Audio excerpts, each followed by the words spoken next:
And it's like, this is not good. Help these people out. People in a bad spot, look out for your people. Welcome to the Homos Talk Show.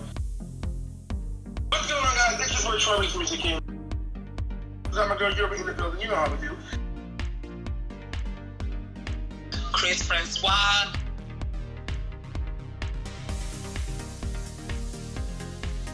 Rob Lee from MTR Podcast, ladies and gentlemen.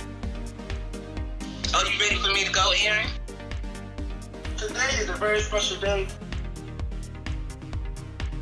I've been busy as fuck. If you hear my voice, you know what time it is. Right here, right now. The next topic is the Homos motivation.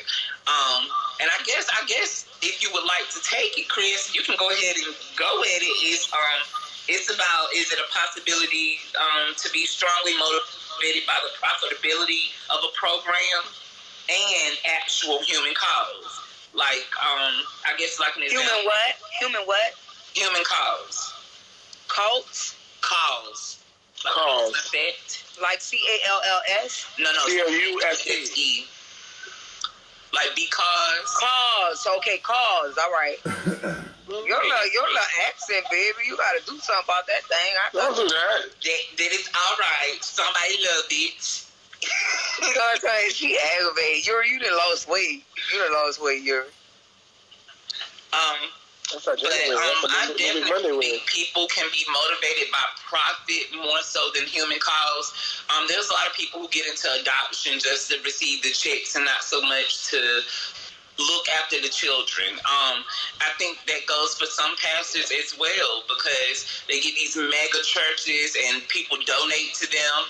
Like, I don't understand these mega churches that were out in New Orleans or Texas that didn't take people in when the flood happened, and all these people contribute to it. So I definitely think that is very true, and it is a factor that money is somewhat over people's wanting to help other humans. So I'm gonna go into it with Rob. What do you think? I just remember I've worked many places. I've worked at the Catholic charities for a while, and I just remember just people were really money grubbing. It's like, yo, I can't wait for a disaster to happen so we can have money come in. And I was like, that's not great. It's terrible. And just those things shouldn't really run together. I think it's service first. And I remember, what was that? The Joel Osteen thing. It was like, you can't really come in this church. And it's like, this is not good. Help these people out. People in a bad spot, look out for your people. Yeah, I agree with that. I definitely don't get it, because it's like you got enough money that even if the people came in and left an odor or stained something, replacing carpet, especially church carpet, which is that hard, spill-proof carpet, like, come on, like, to assist all those people, you would have probably got more of a gain, from the government be like, oh, well, this is a nonprofit type of situation. Let's go ahead and contribute money because they were there to help the Katrina victims. But it's like, I don't know. Some people don't see the bigger picture, and then some people, it's all about just what they have now. I don't think money should ever, money is a motivation, but when you're in this kind of, business or, organization, I don't think that should be your focus, because most nonprofits are built on caring and not gain, Like, you can't go to Salvation Army and and be like that. It just don't make sense. It's not part of their brand, and you need to be true to your brand. Yeah, agreed. Just even there, when I started at that place, and I worked in it a few different times, and just charities and all, and I just remember talking with one of the guys that had been there for forever, and he was like, why are you here? Came to me, the only other black guy on the team, why are you here?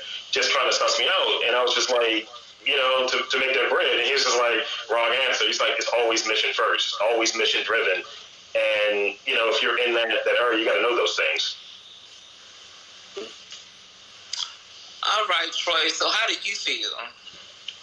I mean, I think money is the root of all evil. So anytime money is involved, it's going to be a problem. I just feel like a lot of people are driven. Like, no, I'm going to go there. A lot of people are driven when it comes to money. I know back when they were growing up, old school, it was always, get a shitty job so you can, work for 20 years and retire about 40 years old, you know what I'm saying? And so people got into these jobs because of the money, and then they got into these jobs, which were supposed to be service jobs and help people, and they're evil as hell. Motherfucking devils. Like, why? Why are you doing this? I hate having to deal with anything in service where they took a motherfucking test to apply for the job that made them a city job. Because anybody can take a test and answer some motherfucking questions. Those people in these service jobs are just, so it is that when you jump about money and not by mission, you're going to run it. That's where the problem comes from. That's where all those issues come. And that's why I always tell people, like, if you're doing a job for money, you're going to be angry and old, your skin going to start wrinkling, and you're going to be stressed out. Because, stress make you old. You know what I'm saying? Like, if you smiling and happy and enjoying what you do every day, you'll be young. So that's why I ain't doing nothing that's going to stress me out. But I'll believe you. That's it. That's what I got to say. Okay. Well, I definitely get it, but some jobs you can definitely love and it still stress you out. Like Obama, I feel like is a perfect example. He wanted to create a change here in the United States, but the people stressed him the hell out. You saw how sexy he was when he first went into office, and then now he's salt and pepper haired leaving out. He's still a great man, but you can tell he got stressed the fuck out. Or whatever, like, it doesn't matter how much you love something, you can still get stressed out, but as long as your passion is more than what the stress is, and your desire to, contribute to whatever it is that you're involved in, like, I think it's still worth it, even if it stresses you the fuck out. Oh, wow. I hear that. So Chris, you got any insight? You got any comment? I mean, I guess, it just all ball back to, them humans are going to be humans. And, even though, some of these nonprofits are started for a mission like the church house, you have people, these people are not going to be perfect when it gets down to the mission. You know what I'm saying? And I feel like, because they still human beings, you have people like, for example, you never know where that money is really going.